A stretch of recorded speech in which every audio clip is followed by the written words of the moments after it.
All right, well, gun stocks are easing up a little bit after an enormous run-up. I think they've surged about 50% since the first developments out of Paris. But having said all of that, the president has not eased up on his promise to take executive action to slow at least some gun sales. This gun crackdown is cracked, period, if you hear author, economist, overall brilliant guy, Ben Stein, tell it.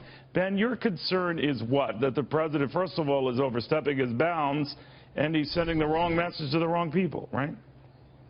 Well, the wrong message indeed, sir, because guns, I mean, I hate to say this because it's such a cliche, but it's true. Guns don't kill people. People kill people with guns, where there are approximately 100 million guns floating around the United States. An incredibly trivial percentage of those are used to commit crimes and to commit killings especially. The great majority of those are suicides. The idea that we will somehow make American people safer by taking away their guns just doesn't make any sense.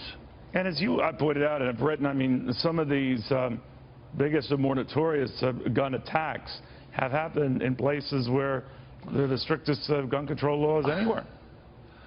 Well, not only that, Neil, but the terrible massacre that happened in San Bernardino, almost everything about that was illegal. Those guys, those killers, the man and his wife, were not allowed to have those guns. They were transferred to them illegally. They had banana clips, which were illegal in California. Everything about it was already illegal. Guns, look, you could make guns illegal, and there'll still be lots of killings. Look, the Palestinians are killing people in Israel with kitchen knives. There is no solution as easy as gun control in terms of making people not kill each other.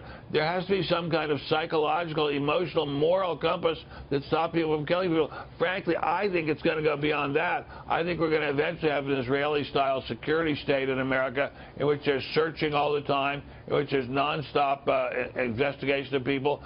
This country cannot survive this wave of Islamic terrorism with the free and easy ways to the past. But let me just add one more quick thing. I live in North Idaho, Sandpoint, Idaho, a great part of the year. People there trust each other. They know each other. They're friends. They're pals. They leave loaded guns on the seats of their cars because they know they're not going to get in any trouble about it, because they know their neighbors. This is not a country where we know our neighbors anymore. You know, do you, though, all that notwithstanding, worry with all the panic buying of guns we've seen that's lifted these stocks and everything else? Do you think some people are just overreacting? I mean, we get to the point where, you know, you hear these stories, anecdotal though it may be, of people buying 2 or 3 different weapons and share them around the house. I mean, are people overreacting? Do you worry that guns are... Well, I'm just asking whether some people who aren't really that savvy or knowledgeable with guns are just arming themselves and might create more panic. Well, I don't think they create more panic. I mean, if I may say this, I don't want to sound like a psychopath. I guess I probably already do. But we have guns in many of the rooms of our many houses. They don't get up and shoot anyone by themselves. They're there in case there's some kind of disturbance or intrusion. I don't think it's wrong of people to have as many guns as they want to have. I don't see any panic there. Would you put a limit on certain weapons? Would you put a weapon on certain weapons? I don't think people need to have fully automatic weapons. I don't think people need to have weapons with banana clips. But I don't see any problem in perfectly law-abiding citizens having guns. The idea is, in the president's mind and in the New York Times editorial board's mind, is a couple of psychopathic hater killers in San Bernardino go wild and kill a bunch of innocent people. Therefore, we're going to punish the genuinely innocent people and take away their guns. Why punish the innocent for the crimes of the guilty?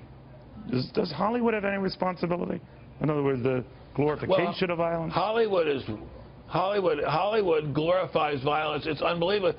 I live in Hollywood most of the year, Beverly Hills and West Hollywood, and the posters for movies almost always show somebody carrying a gun. Yes, Hollywood glorifies violence. Someone is carrying a gun. That gun gives him power. He is transformed from being immortal to being an immortal god by having a gun in his or her hand, which can end the life of some innocent or guilty person. Yes, Hollywood says guns make you a great, powerful person. I don't believe that's a good message to have, but I do believe people should be allowed to have guns in their houses to protect their homes. Ben Stein, thank you very much.